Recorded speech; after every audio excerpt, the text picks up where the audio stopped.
Gold medal वाली बहू। सपना के पिता एक गरीब किसान थे। माँ पिता खेत में काम करते तो पीछे से सपना गांव के बच्चों के साथ हॉकी खेलती। एक दिन शाम को, सारा दिन खेलती रहती है, ये नहीं कि छोटे भाई को संभाले। माँ पता है, मैंने आज हॉकी में पास के गांव के लड़कों की टीम को हरा दिया। अरे वाह वाह मेरी बेटी, शाबाश। ये ले के रुपया, जा जाकर टॉफी खा ले। सपना खुशी से पिता के गले लग जाती है और बाहर चली जाती है। अरे तुम इसको बिगाड़ रहे हो, मैं ना इसकी शादी ही करा दूंगी। ऐसा कैसे शादी करा देगी? हाँ, अभी तो उम्र खेलने की है। माँ बड़बड़ करती वहां से निकल जाती है। लेकिन शाम को उन लोगों के घर कुछ लोग आते हैं। अरे राम सुखिया, जरा ये तो बतलाओ, सपना के बारे में क्या सोचा है? अरे क्या सोचना है मास्टर जी, पढ़ रही है, जितना पढ़ सकती है पढ़े, फिर शादी करवा देंगे, कोई अच्छा सा गांव का ही लड़का देख लेंगे। अरे तुम तो उसके पिता हो, तुमको कुछ नहीं पता? माँ घबरा जाती है। अरे का मास्टर जी, का पता नहीं, का हो गया? हम तो इनसे पहले ही बोल रहे थे कि लड़की की जात है, संभाल लो। अरे भाभी जी, आप भी ना कभी अच्छा भी सोच लिया करो। अरे सपना क्या खेलती है हॉकी, बड़े से बड़े आदमी भी नहीं जीत पाते हैं उससे। कल गांव में एक टीम आ रही है, लड़कियों की हॉकी खेलने उसे भेज देना, वहां शायद कुछ बात बन जाए। अरे ना ना मास्टर जी, कोई खेल वेल नहीं करवाना हम लोगों को, वो भी शहर के लोगों के साथ तो बिल्कुल भी ना। शहर के लोगों को ना कोई भरोसा नहीं होता मास्टर जी। अरे कैसी बात कर रही हो सपना की माँ, बुरा आदमी तो हर जगह मिल जाएगा, उसके लिए शहर का और गांव का। हाँ हाँ मास्टर जी, हम लोग तैयार हैं, कल आ जाएगी सपना वक्त से। माँ के लाख मना करने पर भी पिता सपना को हॉकी टीम के लिए भेज देते हैं। शाम को सपना वापस आती है, लेकिन लट के मुंह से। और क्या हो गया, मार खाई हो का? कौन मारेगा हमें? कोई मार वार खाकर नहीं आए। अरे फिर शकल पर 12 क्यों बजे हैं, बताओगी? देखो माँ, आप समझोगी नहीं, बताकर फायदा क्या है? अरे बिटिया रानी, हम तो समझेंगे ना, हमें ही बता दे। सपना पापा के गले लग जाती है।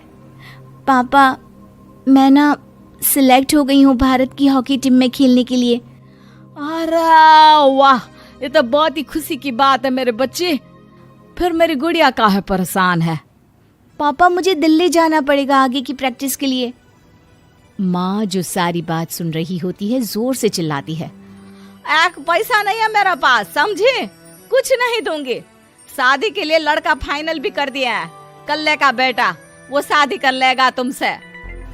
सपना पिता की ओर देखती है। अरे देख सपना, खेलने दिल्ली जाना है तो सिर्फ इसी शर्त पे कि आकर कल्ले से बेटे से चुपचाप शादी कर लेगी, बोल।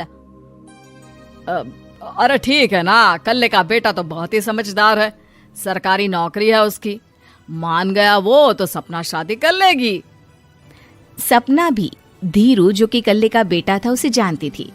वो मन ही मन सोचती है कि शादी तो वैसे भी होनी है, लेकिन माँ की ये शर्त मान गई तो जीवन जीने का एक मौका तो जरूर मिलेगा। हाँ, मुझे मंजूर है। हाँ, तो कल मैं उन लोगों को बुला लूं? पिता और सपना दोनों एक दूसरे को देखते हैं। अब माँ ठीक है ना, बुलाने की क्या जरूरत है, वो लोग पसंद कर रहे हैं ना मुझे, वही ठीक है। बस आप तो मेरा दिल्ली का बैग पैक कर दो। सपना दिल्ली जाती है, दिल्ली टीम के लिए खेलने के लिए। सपना खूब अच्छा खेलती है और गोल्ड मेडल जीत कर आती है। जब वो गांव आती है तो उसका जोरदार स्वागत होता है। हर कोई सपना सपना चिल्ला रहा होता है। और सपना के पापा, तुम्हारी बेटी ने तो गांव का नाम रोशन कर दिया है। गांव की तरफ से तुम लोगों को गांव में पक्का मकान और सपना को परिषद में पक्की नौकरी देने के लिए हम तैयार हैं। अरे वाह वाह, पक्का मकान, ये तो बहुत अच्छी बात है, लेकिन सपना की नौकरी नहीं चाहिए हमें। हाँ, कैसी बात कर रही हो सपना की माँ?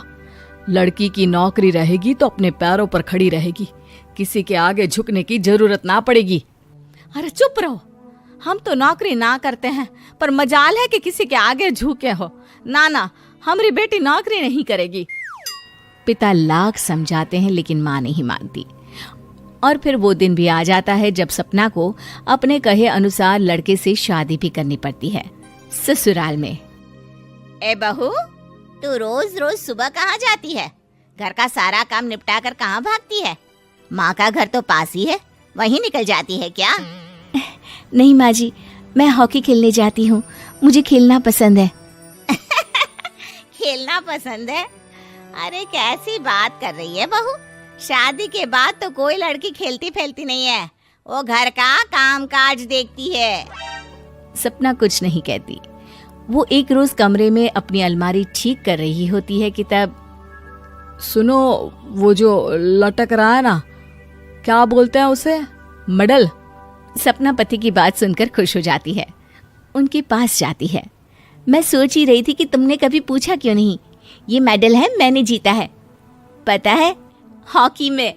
बड़ा मैदान, बहुत से लोग, 2 टीम और फिर शुरू होता है जुनून। पता है, लगता है जैसे बस जिंदगी यही है, खेलते रहो, भागते रहो, दौड़ते रहो और लक्ष्य को पालो। सुनो ना, मैं ना भारतीय टीम के लिए खेलना चाहती हूँ। माँ, यहाँ तो आ जरा। सपना हैरान हो जाती है कि ये क्या हो गया, पति अचानक से माँ को क्यों बुला रहा है। हाँ बेटा, क्या हो गया? काहे गला फाड़ रहे हो? माँ, ये सपना क्या कह रही है? अरे बीवी तो बोलती ही रहती है बेटा, लेकिन क्या हो गया, चिल्ला क्यों रहे हो? ऐसा क्या बोल दिया इसने? माँ ये बोल रही है कि इसको खेलना है भारतीय टीम के लिए। सपना डर जाती है। नहीं माँ जी, मैंने कहा कि मैं चाहती हूँ कि वो मैं बोला था ना, शादी के बाद कोई खेलता नहीं, घर का काम काज देखता है, लेकिन फिर भी। नहीं माँ जी, ठीक है, मैं घर का काम देखूंगी, कल से मैं खेलने भी नहीं जाऊंगी, माफ कर दीजिए। सपना पति की तरफ देखती है जो माँ की तरफ देख रहा होता है। उसे गुस्सा तो आता है, लेकिन करती भी तो क्या, सास के सामने कैसे पति की क्लास लगाती। अरे बेटा, अब क्यों घूरे जा रहे हो बहू को? माँ, अभी इस बात का फैसला करके जाना, वरना ये तो तेरे कमरे से जाने के बाद मुझे। अब चुप हो जाइए आप, छोटी सी बात का बतंगड़ मत बनाइए। छोटी सी बात? बहू, ये कोई छोटी बात नहीं है। जो लड़की दिल्ली के लिए गोल्ड मेडल ला सकती है, वो देश के लिए भी तो गोल्ड ला सकती है ना। हम लोगों को किसी चीज की कमी नहीं है बहू, घर का काम तो कोई भी कर लेगा, लेकिन देश का नाम रोशन करने के लिए सपना चाहिए। जा बहू, तेरी ट्रेनिंग का सारा इंतजाम तेरे पति ने कर दिया है, जा खेल और देश का नाम रोशन कर। सपना की आंख में आंसू आ जाते हैं। वो सोचती है कि बेटियों को मायके के साथ अगर ससुराल में भी सहयोग मिले तो ऐसा कोई काम नहीं जो वो नहीं कर सकती है।